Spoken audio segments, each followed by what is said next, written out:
ഓം നമോ ഭഗവതേ സായീശ്വരായ.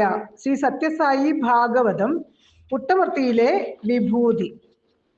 പരമം പവിത്രം ബാബാ വിഭൂതിം പരമം വിചിത്രം ലീലാ വിഭൂതിം പരമാർത്ഥ ഇഷ്ടാർത്ഥ മോക്ഷ പ്രദാനം ബാബാ വിഭൂതിം ഇതം ആശ്രയാമി. വിഭൂതിയുടെ ശക്തി. വിദേശിയായ നൂഷിൻ മെഹ്റാബ എഴുതുന്നു, ഞാൻ കിടക്കയിലിരുന്നു. ആ ചെറിയ ആൺകുട്ടി എൻ്റെ മുന്നിലുണ്ടായിരുന്ന കസേരയിൽ വന്നിരുന്നു. അവൻ എനിക്ക് പുറംതിരിഞ്ഞാണ് ഇരുന്നത്. അവൻ്റെ കഴുത്തിൻ്റെ രണ്ടു വശത്തും കടുക്കയുടെ വലിപ്പമുള്ള 2 മുഴകൾ. ക്യാൻസറാണത്. ഭഗവാൻ സൃഷ്ടിച്ചു തന്ന വിഭൂതി പാക്കറ്റുകൾ തുറന്നതിന് ശേഷം ഞാൻ കുറച്ചെടുത്ത് ആ കുട്ടിക്ക് കഴിക്കാൻ കൊടുത്തു. ബാക്കി ആ മുഴകളിൽ തടവി.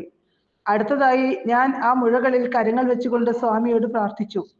സ്വാമിയുടെ ദിവ്യാനുഗ്രഹം എന്നിൽ കൂടി കടത്തിവിടണമേ. അവിടുത്തെ ഇച്ഛയ്ക്ക് എതിരല്ലെങ്കിൽ ഈ കുട്ടിയെ സുഖപ്പെടുത്താൻ എന്നെ ഉപയോഗിക്കൂ. എൻ്റെ കരങ്ങൾ വല്ലാതെ ചൂടുപിടിച്ചു. അത്ഭുതമെന്ന് പറയട്ടെ, കുറച്ചു നിമിഷങ്ങൾക്കുള്ളിൽ മുഴകൾ ചുരുങ്ങാൻ തുടങ്ങി.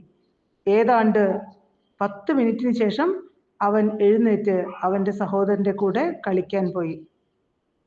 ഞാൻ കുട്ടിയുടെ അമ്മയുടെ കയ്യിൽ ഒരു കൈലേസ് കൊടുത്തിട്ട് വിശദീകരിച്ചു. ഭഗവാൻ വിഭൂതി സൃഷ്ടിച്ച ശേഷം ഈ കൈലേസിൽ തൃക്കരം തുടച്ചതാണ്. അതിൽ ഇപ്പോഴും കുറേയേറെ വിഭൂതി പറ്റിപ്പിടിച്ചിരിപ്പുണ്ട്. മകൻ രാത്രിയിൽ ഉറങ്ങാൻ കിടക്കുമ്പോൾ ഈ കൈലേസ് അവൻ്റെ തലയിണയുടെ കീഴിൽ സൂക്ഷിക്കുക. അടുത്ത ദിവസം ആ കുട്ടിയുടെ അമ്മ ഫോണിൽ വിളിച്ചു. അവരുടെ ശബ്ദം സന്തോഷഭരിതം. നൂഷിൻ, താങ്കൾ വിശ്വസിക്കുകയില്ല, 2 മുഴകളും പരിപൂർണമായി അപ്രത്യക്ഷമായി. പനിയും പോയി. ഞങ്ങൾക്ക് ഉണ്ടായ സന്തോഷം വിവരണാതീതം. പക്ഷേ പ്രായോഗികമായ നടപടികൾ എടുക്കാനുണ്ട്. ഉടൻ തന്നെ തുടർ പരിശോധനയ്ക്കുള്ള ഏർപ്പാടുകൾ ചെയ്തു. എൻ്റെ ഹൃദയം മന്ത്രിച്ചു, ഇവിടെ രോഗശാന്തി ഉണ്ടായിരിക്കുന്നു. 10 ദിവസങ്ങൾക്ക് ശേഷം എല്ലാ പരിശോധനകളുടെയും ഫലം വന്നു. ക്യാൻസർ അപ്രത്യക്ഷമായി. സ്വാമി ആ വിഭൂതി സൃഷ്ടിച്ചു തന്നത് ആ ആൺകുട്ടിക്ക് വേണ്ടിയായിരുന്നു എന്ന സത്യം എനിക്ക് മനസ്സിലായി. കുറച്ചു ആഴ്ചയ്ക്ക് ശേഷം ആ കുട്ടി വീട്ടിൽ തനിച്ചായി. മാതാപിതാക്കൾ ഏതോ ഒരു ചടങ്ങിന് പോയിരുന്നു.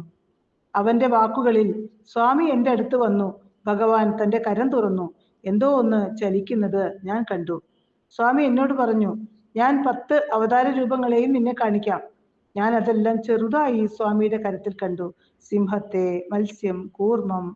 അവൻ എല്ലാ അവതാരങ്ങളും വിവരിക്കാൻ ആരംഭിച്ചു.